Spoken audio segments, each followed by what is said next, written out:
श्री स्वामी समर्थ. जय जय स्वामी समर्थ. मित्रांनो, घरातले किचन हे समृद्धीचं प्रतीक आहे. कारण इथूनच सर्वांचे मन व आत्मा तृप्त होण्याचे कार्य चालते. वास्तुशास्त्राप्रमाणे किचनमधील सर्व वस्तू योग्य प्रमाणात भरलेल्या असणे खूप आवश्यक आहे. आपल्या घरात नेहमी भरभराट राहावी, घर नेहमी भरलेलं राहावे, यासाठी आपल्या किचनमधील काही वस्तू कधी संपू देऊ नयेत. त्या थोड्याशा शिल्लक असतानाच त्या पुन्हा भरून ठेवाव्यात. चला तर मग पाहूयात नेमक्या कोणत्या वस्तू आहेत ज्या कधी संपू देऊ नयेत. प्रथम आहे मीठ. घरामध्ये मीठ कधीही संपू देऊ नये. तसेच कोणी शेजारी पाजारी मीठ मागायला आल्यासही देऊ नये.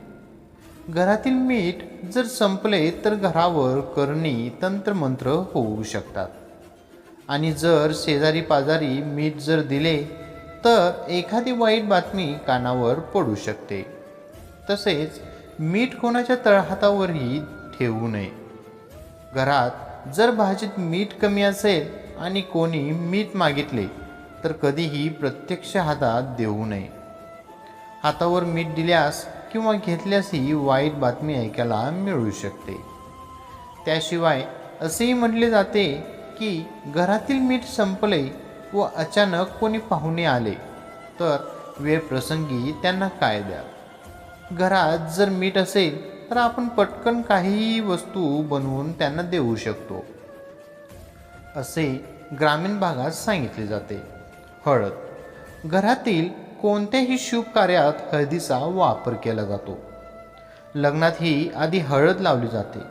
देवांनाही आधी हळद मग कुंकू लावले जाते. म्हणजे हळदीचे आपल्या जीवनात किती महत्त्व आहे हे आपल्या लक्षात आलेच असेल.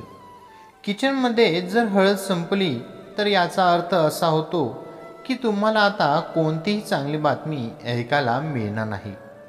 कारण हळद म्हणजे शुभ. जर तुम्हाला वाटत असेल की शुभ बातमी नेहमी आपल्याला ऐकायला मिळावी तर डब्यातील हळद थोडीशी शिल्लक असेल तेव्हाच हळदीचे दुसरे पाकिट घरात आणून ठेवा. दूध. असे म्हणतात की घरात नेहमी दूध भरलेलं असावं. दूध घरात नेहमी ओतू जावे. म्हणजे घर भरल्या गोकुळासारखे असते. कितीतरी व्यक्ती घरात पाहुणे आले की दूध घ्यायला दुकानात जातात. परंतु आपली संस्कृती आहे की अतिथी देवो भव. अतिथींना आपण भगवंतांचे रूप मानतो. म्हणून जर घरात पाहुणे आले असतील आणि त्यांना चहा कॉफीसाठी दूध नसेल तर तो भगवंतांचा निरादर समजला जातो. म्हणून भगवंतांचा आशीर्वाद प्राप्त करण्यासाठी घरातील दूध कधीही संपू देऊ नये. त्याशिवाय दूध कधीही उघडे ठेवू नये. फ्रीजमध्येही ठेवलेले दूध कधीही झाकूनच ठेवावे, नाहीतर घरात वास्तुदोष निर्माण होतात. दूध संपण्यापूर्वीच घरात जास्त दूध आणून ठेवावे. पीठ. घरातील पीठ कधी संपू देऊ नये. थोडेसे पीठ शिल्लक असेल त्यापूर्वीच पिठाची सोय करावी. घरातील पीठ संपणे म्हणजे आपल्या अपमानाची सुरुवात होणे होय. यामुळे आपला मान सन्मान कमी होतो. घरात किंवा समाजात आपल्याला अपमानित व्हावे लागते. तसेच गहू संपल्यास मानसिक ताणतणावांचा सामना करावा लागतो. तांदूळ. घरातील तांदूळही कधी संपू देऊ नयेत. एक वाटी तांदूळ शिल्लक असतानाच लगेचच तांदूळाची गोणी आणून ठेवावी. घरातील तांदूळ एकही दाणा शिल्लक न राहणे याचा अर्थ असा होतो की घरातील सुख संपदा निघून जाणे होय.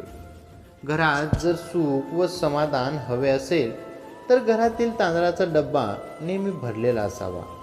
तर मित्रांनो, या 5 वस्तू आहेत ज्यांना आपल्या घरातून कधी संपूर्ण संपू देऊ नका. त्यापूर्वीच त्यांचा प्रबंध करावा. जर तुम्हाला ही माहिती आवडली असेल तर तुमच्या मित्रमैत्रिणींना सुद्धा नक्की शेअर करा. आणि जाता जाता आपल्या चॅनेलला सबस्क्राईब करायला विसरू नका. श्री स्वामी समर्थ. धन्यवाद.